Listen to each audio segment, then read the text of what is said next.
Just breathe. What's going on, you guys? Colt here, coming from my home kitchen. Now, I know everybody feeling cooped up because of this quarantine business, so I'm going to show you guys a little bit of an appetizer that you can make that'll pair quite nicely with the one I'll show you tomorrow. Now, for the spring bruschetta, I picked about 6 ingredients that I think anybody can easily get at their nearby grocery store. I got some Texas toast, thick sliced brioche, a shallot, 2 spears of asparagus, 1 stick of celery, English cucumber, ½ cup of snap peas, and about 1/3 cup of goat cheese. Now, to start off your bruschetta, you want to take all your sliced Texas toast and line them up. You want to cut off all the sides of the crust.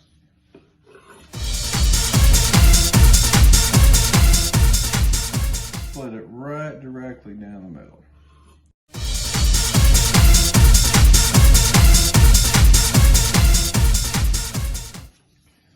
Once your brioche is nice and cut, you want to line it up on your sheet pan. Take your olive oil and you want to saturate both sides of the brioche quite nicely, and use your fingers to spread it around real even. Because when you toast your brioche, it tends to come out really dry. So you want to take that oil, I want to make sure it's saturated on both sides of the bread.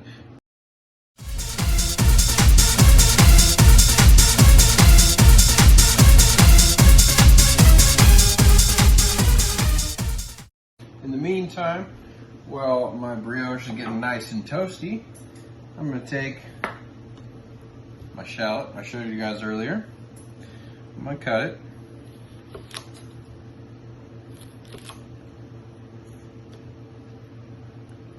Cut both the ends off and cut it directly down the middle.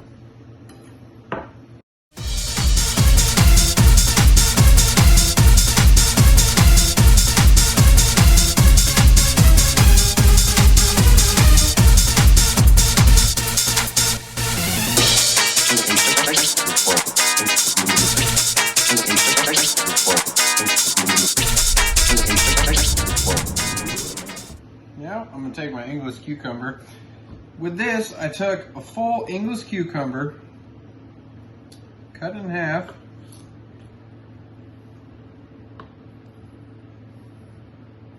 and then I julienne it to come up with these nice, thick and crunchy half moon pieces.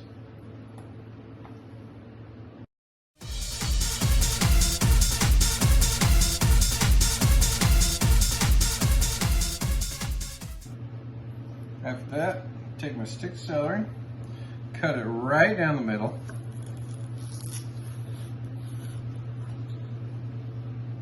Cut them in half just so it's a little bit easier to work with.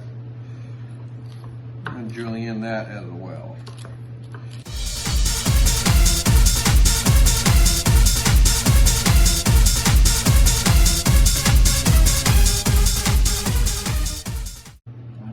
I'm going to take my 2 sticks of asparagus,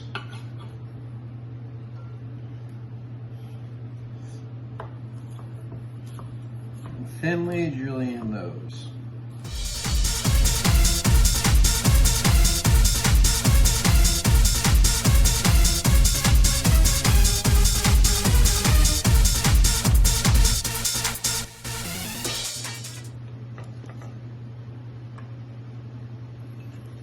Next up comes the peas. Same exact cut.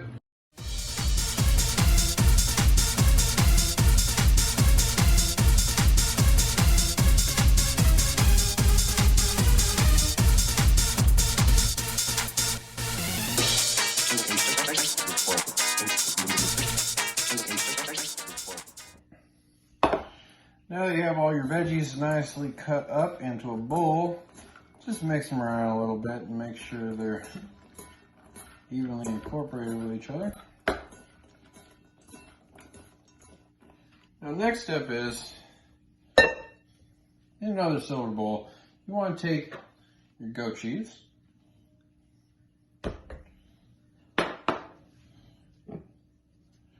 about a tablespoon or two worth of olive oil,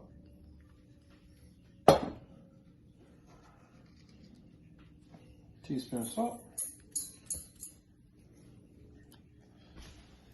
and personally with me, I like to use freshly ground pepper, but you can put another teaspoon worth of pre-ground pepper in with your oat cheese.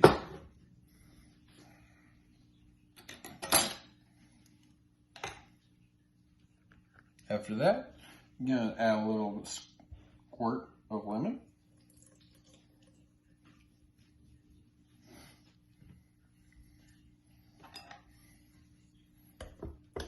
And mix. Now that lemon I cut into fourths, and then I removed all the seeds, so later I can just squeeze it real quick and I don't have to worry about any of the seeds getting in what I'm making. Now this recipe calls for whip chev, so if you do it like I'm doing with a hand mixer, it's gonna take quite a bit of time, but you can use KitchenAid, a hand mixer, anything like that.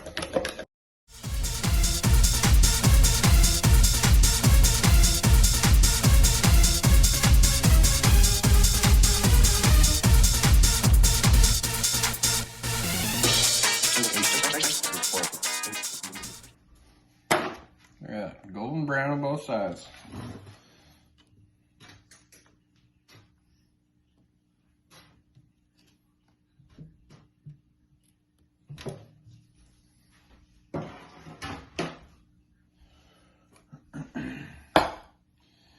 Now, in the bowl that you had all your veggies in,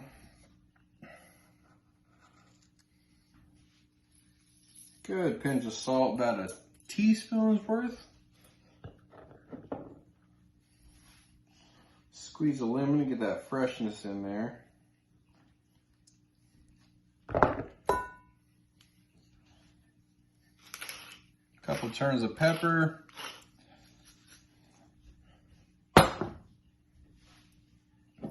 And a little bit more olive oil. Take a hand, make sure it's all evenly dressed. The reason why we didn't dress our veggies beforehand is because there's lemon involved. And once you put lemon on vegetables, especially as delicate as these, they start to break down a bit and they lose their crunch. So, I mean, when you're done with all of this, you don't really want to end up with soggy vegetables.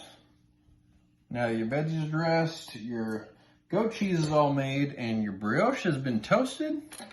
Take an offset spatula or any kind of like butter knife or anything you can use to spread really. Take your goat cheese mixture that you made. You want to evenly spread it on your brioche.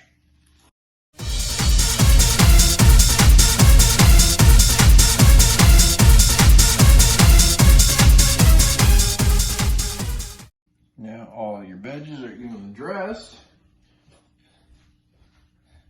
and your spread's been made. You can just take about a spoonful of veggies .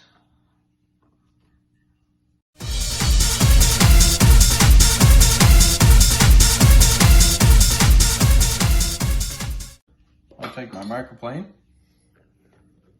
and a little bit of lemon I have left and garnish a little bit of lemon zest.